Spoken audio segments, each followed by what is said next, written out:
एक वक्त था जब दुनिया के टॉप एक्सपर्ट्स कहते थे ह्यूमंस विल नेवर फ्लाई, लेकिन इसके बस 70 दिन बाद राइट ब्रदर्स ने दुनिया का पहला एयरप्लेन उड़ा दिया और इसके बाद अगले लगभग 70 सालों में इंसान जमीन से उड़ा और चांद पर पहुंच गया। तो अब आज से 75 साल बाद यानी साल 2100 आते आते हम कितने एडवांस्ड हो सकते हैं? क्या इंसान टेक्नोलॉजी के जरिए अमर हो सकता है? आइए देखते हैं आज के इस वीडियो में। पिछले साल 2024 में गूगल ने एक ऐसा कंप्यूटर चिप रिलीज किया था जिसका नाम था विलो। ये चिप इतना पावरफुल था कि सिर्फ 5 मिनट्स में ये वो प्रॉब्लम सॉल्व कर देता था जिसे आज के बेस्ट कंप्यूटर्स को सॉल्व करने में लगभग 10 सेप्टिलियन ईयर्स लग जाएंगे। इसके एक साल बाद यानी 2025 में इसी साल लॉन्च होगा एक ऐसा गेम जिसे बनाने में इतने पैसे खर्च किए गए हैं जितने में बुर्ज खलीफा पूरी की पूरी बन के तैयार हो गई थी, $1.5 बिलियन।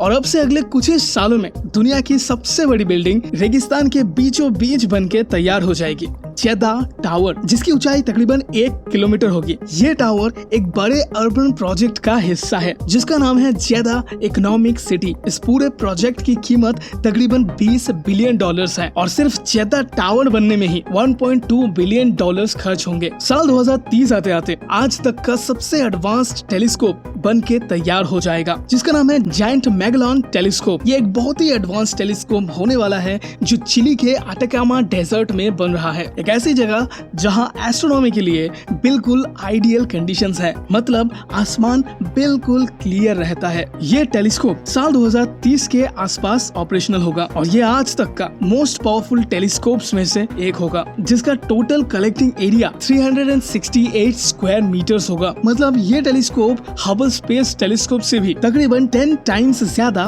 पावरफुल होगा। इसका मेन गोल है स्पेस के सबसे दूर ऑब्जेक्ट्स को भी क्लियरली ऑब्जर्व करना और शायद उन प्लैनेट्स को ढूंढना जहां जिंदगी हो सकती है। लगभग इसी साल तक लैब ग्रोन मीट यानी आर्टिफिशियल मांस मार्केट में इतने इफेक्टिव तरीके से बनाए जाएंगे कि वो बिल्कुल रियल मीट जैसा ही टेस्ट करेंगे, लेकिन एनवायरनमेंट के लिए काफी बेटर होगा। क्यों? क्योंकि आमतौर पर जो लाइफ स्टॉक्स होते हैं वो क्लाइमेट चेंज को बढ़ाते हैं, इन्हें ढेर सारा पानी चाहिए होता है। ग्लोबली जितने क्रॉप्स उगाए जाते हैं उसका 40% सिर्फ चारा बनाने में इस्तेमाल कर दिया जाता है। 40% लैब ग्रोन मीट इन प्रॉब्लम्स को सॉल्व कर सकती है। हालांकि अभी तक इस प्रोसेस में काफी पानी यूज हो रहा है, लेकिन अगले 5 सालों तक इसे सस्टेनेबल बनाने की पूरी कोशिश चल रही है। इसके 1 साल बाद ही पूरी दुनिया में एक भी ऐसा कोना नहीं बचेगा जहां इंटरनेट नहीं पहुंचा हो। अभी जहां भी रिमोट जंगल है, डेजर्ट है या फिर हिमालयन के पीक पर कोई विलेज है, वहां तक इंटरनेट पहुंचाना बहुत ही मुश्किल है। लेकिन स्टारलिंक,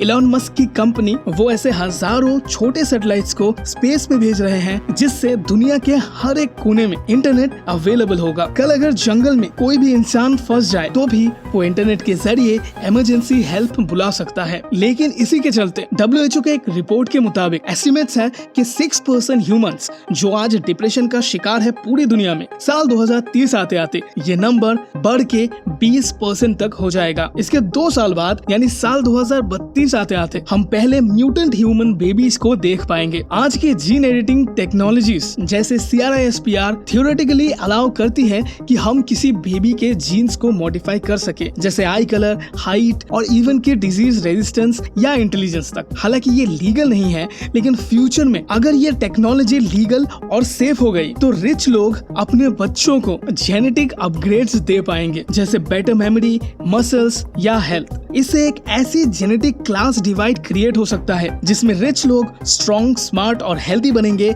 और बाकी लोग पीछे रह जाएंगे। इसके कुछ ही सालों के अंदर ज्यादातर देशों में डिपार्टमेंटल स्टोर्स में कोई भी ह्यूमन अटेंडेंट नहीं होगा, सब कुछ AI के थ्रू मैनेज्ड होगा। शेल्फ्स का अरेंजमेंट, बिलिंग, सिक्योरिटी सब कुछ स्मार्ट सिस्टम्स हैंडल करेंगे। इसी वजह से अनएम्प्लॉयमेंट भी काफी बढ़ सकता है। सबसे interesting and one of my personal favourite चीज ये होगी कि AI का यूज सिर्फ ह्यूमंस तक ही सीमित नहीं रहेगा। फ्यूचर में AI आपको एनिमल्स के सिग्नल्स और साउंड को बेहतर समझने में हेल्प करेगा, जैसे कि डॉग्स, डॉल्फिन्स और बर्ड्स अपनी अलग अलग साउंड्स के थ्रू कम्युनिकेट करते हैं, लेकिन इंसान के लिए उनका एग्जैक्ट मीनिंग समझना काफी मुश्किल होता है। AI जो पैटर्न्स को आइडेंटिफाई करने में एक्सपर्ट है, वो इन साउंड्स को एनालिसिस करके ये बताएगा कि किसी बार्क या चिर्प का क्या मतलब हो सकता है। साल 2035 तक एक और टर्निंग पॉइंट आएगा जहां स्पेस स्पेस और एविएशन के फ्यूचर के लिए ये साल बहुत बड़ा साबित होने वाला है। जहां स्पेस और एविएशन के फ्यूचर के लिए उस साल चाइना और रशिया दोनों प्लान कर रहे हैं कि वो ह्यूमंस को मून पर भेजेंगे। अपोलो मिशन के बाद ये पहली बार होगा जब मल्टीपल कंट्रीज एक साथ मून पर ह्यूमंस को भेज रहे होंगे। साथ ही कमर्शियल एविएशन भी कम्प्लीटली नए फेज में चली जाएगी, क्योंकि उसी टाइम पर शुरू हो सकती है पायलट लेस कमर्शियल फ्लाइट्स, यानी प्लेन्स जो एआई और ऑटो पायलट सिस्टम के थ्रू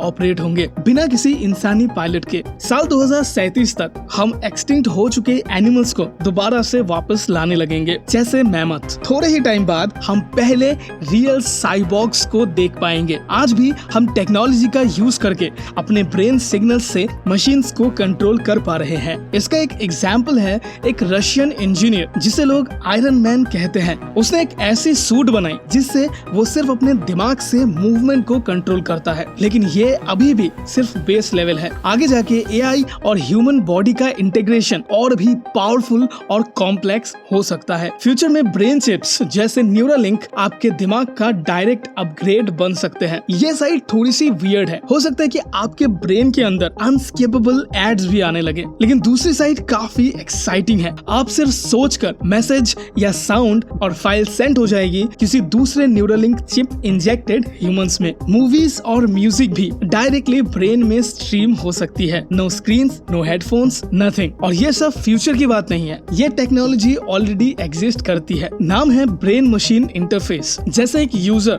एलेक्स जो अपने हाथ पैर मूव नहीं कर सकता, वो सिर्फ अपने दिमाग का इस्तेमाल करके काउंटर स्ट्राइक जैसे ऑनलाइन गेम्स खेल सकता है। न्यूरालिंक उसके थॉट्स को गेम के कंट्रोल्स में कन्वर्ट करता है, और इन चिप्स का इस्तेमाल गेमिंग के अलावा भी ब्लाइंडनेस और पैरालिसिस जैसे इश्यूज को भी ट्रीट करने में मदद करेंगे। इसके कुछ ही सालों के अंदर सऊदी में बनके तैयार हो जाएगी दुनिया की पहली floating city ऑक्सागन। In hyper technologically advanced cities में ऐसे फैक्ट्रीज इंस्टॉल किए जाएंगे जो कार्बन को कैप्चर कर सकेगा, जिससे ग्लोबल वार्मिंग को भी फ्यूचर में कंट्रोल करने की कोशिश करी जाएगी। साल 2050 आते आते आधा अमेज़न रेन फॉरेस्ट खत्म हो चुका होगा और दुनिया की पॉपुलेशन अपने पीक पे यानी 12 से 14 बिलियन तक पहुंच जाएगी। उसके बाद धीरे धीरे पॉपुलेशन गिरने लगेगी। साल 2050 तक हम एस्टेरॉइड से माइनिंग भी करने लगेंगे। ऐसा ही एक एस्टेरॉइड है जिसे 16 साइक कहते हैं, जिसमें प्लैटिनम, गोल्ड और आयरन की वैल्यू लगभग 10 क्विंटिलियन डॉलर्स के आसपास है। मतलब आप अभी जो ये वीडियो देख रहे हो अपने इसी जिंदगी में